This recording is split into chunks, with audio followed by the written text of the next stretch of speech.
Hello दोस्तों, मैं पीयूष गोयल और आज का वीडियो बहुत ही इंपॉर्टेंट होने वाला है गाइस।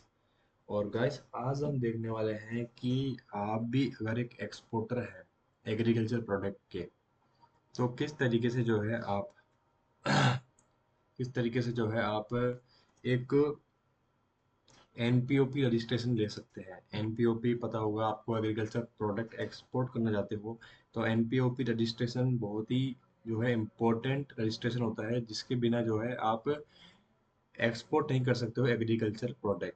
तो आज इसके बारे में ही हम डिटेल के अंदर यहाँ पे कवर करेंगे और आपको मैं बताऊंगा कि क्या क्या प्रोसेस रहने वाला है, किस तरीके से आपको अप्रूवल लेनी होती है और किस तरीके से जो है किन किन अथॉरिटीज से यहाँ पर अप्रूवल लेनी होती है, डॉक्यूमेंट्स क्या क्या रिक्वायर्ड होते हैं, प्रोसेस जो है वो किस तरीके से यहाँ पर चलता है, और कौन कौन सी जो है इसके बेनिफिट्स होते हैं वो भी यहाँ पे हम डिस्कस करने वाले हैं।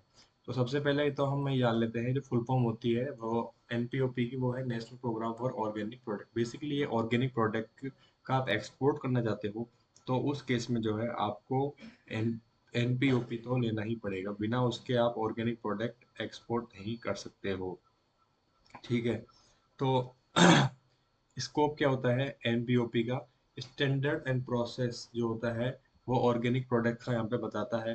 पॉलिसीज और सर्टिफिकेशन जो होती है ऑर्गेनिक प्रोडक्ट की, वो यहाँ पे मिनिस्ट्री ऑफ कॉमर्स द्वारा बताई गई है। सर्टिफिकेशन किया जाता है ऑर्गेनिक प्रोडक्ट्स का एनपीओपी में। इसके अलावा ऑथराइजेशन ऑफ सर्टिफिकेट्स दिए जा रहे हैं अथॉरिटीज द्वारा। अब हम देखेंगे कि इसके अंदर अथॉरिटीज कौन कौन सी होती है जिनसे हमें अप्रूवल लेनी होती है एनपीओपी रजिस्ट्रेशन लेने के लिए। सबसे पहले आता है, इसके सबसे ऊपर जो होता है वो होता है डिपार्टमेंट ऑफ कॉमर्स। इसके नीचे जो होता है वो होती है नेशनल स्टीयरिंग कमिटी। थर्ड जो स्टेप होता है उसमें होती है नेशनल एक्सीडरेशन बॉडी। फोर्थ में आता है अपेडा। फिफ्थ में आता है टेक्निकल कमिटी। सिक्स्थ में आती है इवेलुएशन कमिटी। सेवन्थ में आती है सर्टिफिकेशन बॉडीज।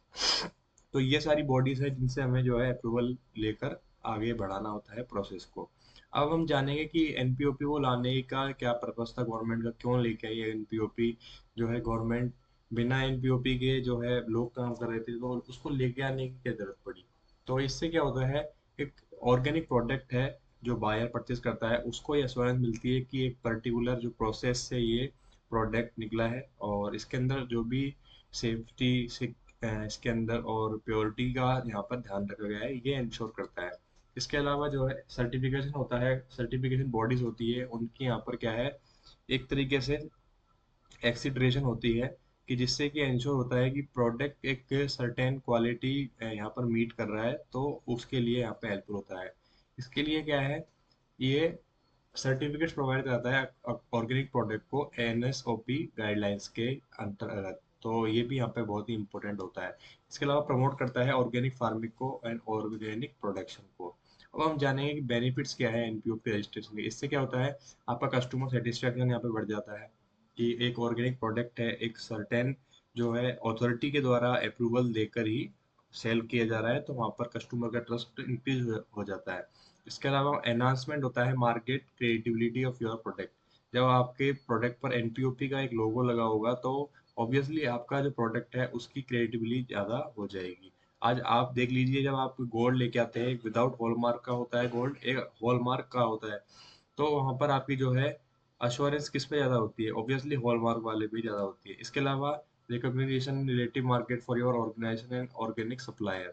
इसके अलावा selling certified product will increase your organize customer market.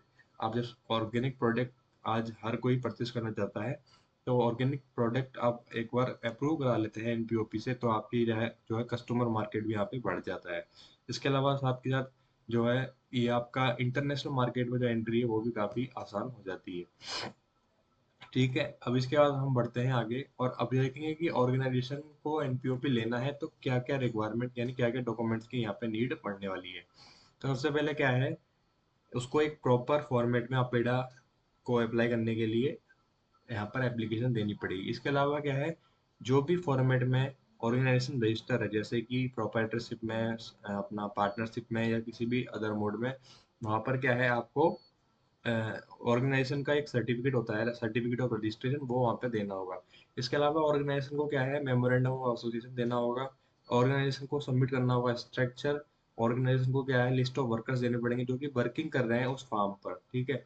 और इसके अलावा ऑर्गेनाइजेशन को एक सबमिट करनी पड़ेगी copy of audited balance sheet, ठीक है। इसके अलावा ऑर्गेनाइजेशन को सबमिट करना होगा manual of operations and quality of standards.